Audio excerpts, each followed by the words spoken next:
Welcome to the module 6 of Basics of Engineering Mechanics.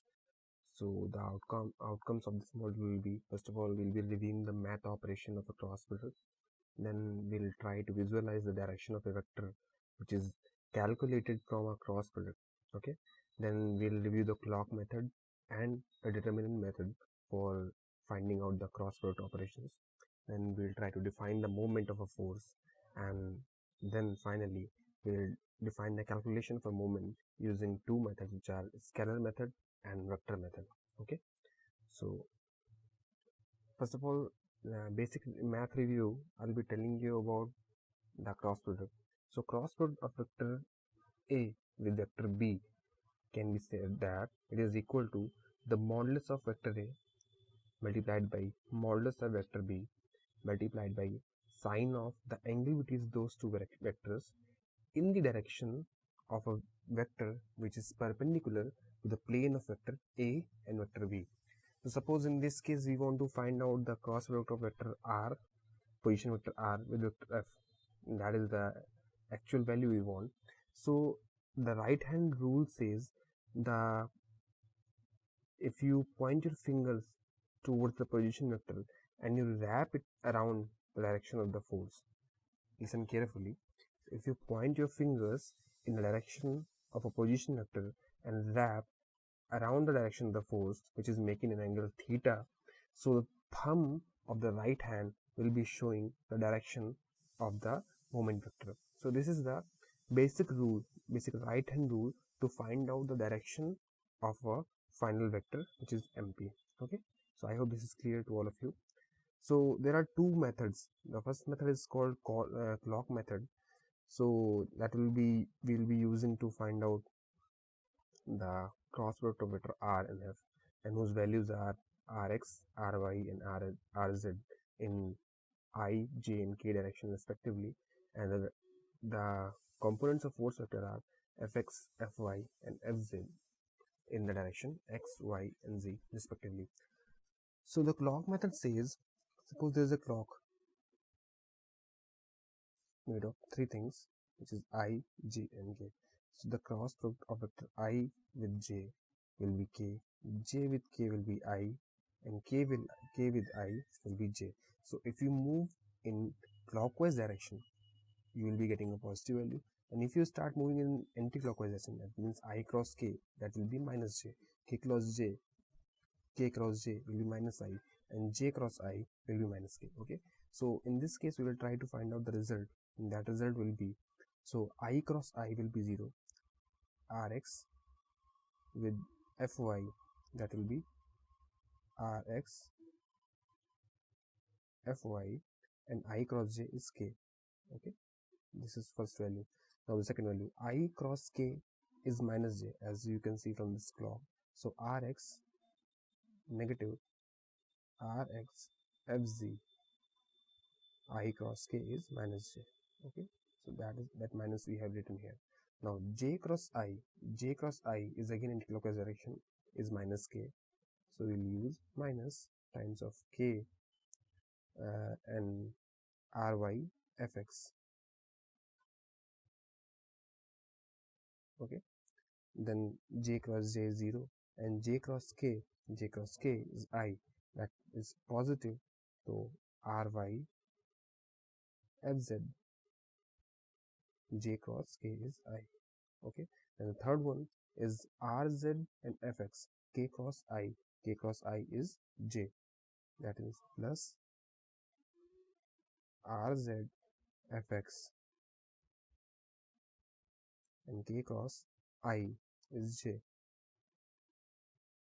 and K cross J is minus I. The last term would be Rz Fy, and K cross J is minus I minus we written here. So this is the final answer of the cross product of using the clock method. Now we can also use the determinant method to find out the cross product. Okay, so in determinant method we make two additional columns of I and J, Rx, Ry, Fx, and Fy. and we will try to find a solution. So first of all, what we'll do, we will take this I and the diagonal, which is I, Ry and Fz. We will multiply that. That means Ry, Fz, I. We'll add it with J, Rz, Fx. That is the diagonal again. J, Rz, Fx. And then again we'll add by K, Rx, Fy. K, Rx, Fy.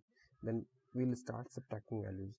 Then we'll subtract this vector. It is tilted towards right. That is K, Ry, Fx. It's K, Ry, Fx. And again subtract by I, Rz, Fy,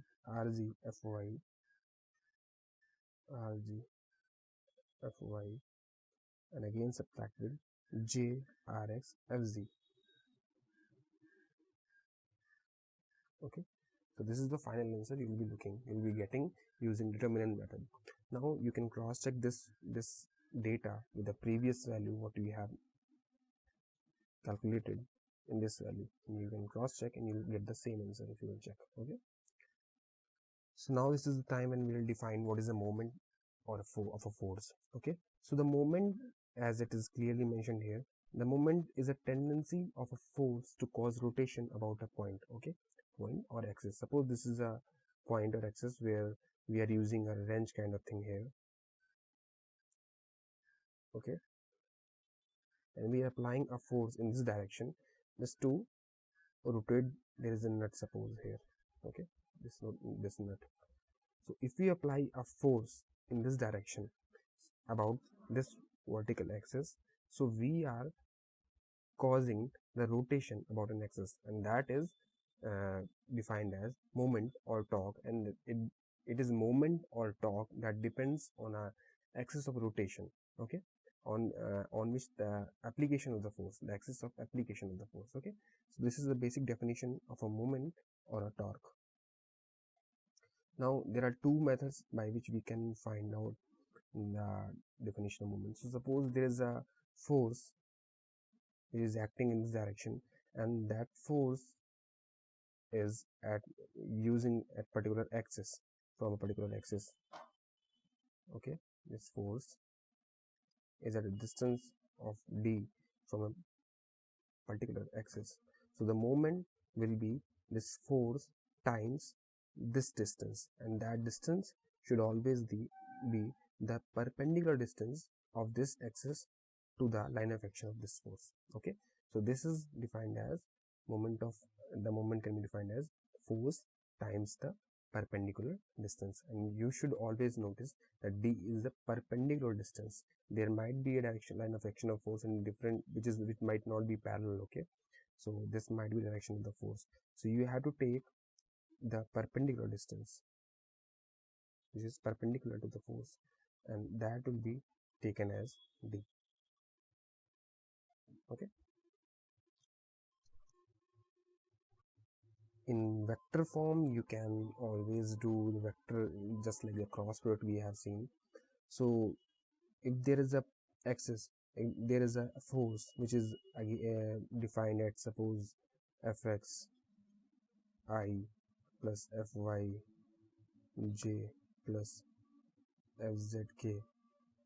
So if you want to find moment of this force about a particular axis, so what you have to do, you have to find a position vector from that any point of that axis to any point on the line of action of the force, and you have to find the vector. Suppose in this case we have taken rpb, that is a position vector from a point P to point B, where B is any point on the line of action of the force. You can take any point. It is not needed to be perpendicular distance. Okay, and if you find the cross product of these things, like this position vector rpb with this force vector, you will get the value of the moment. Okay, so that sums up this module. Thank you so much.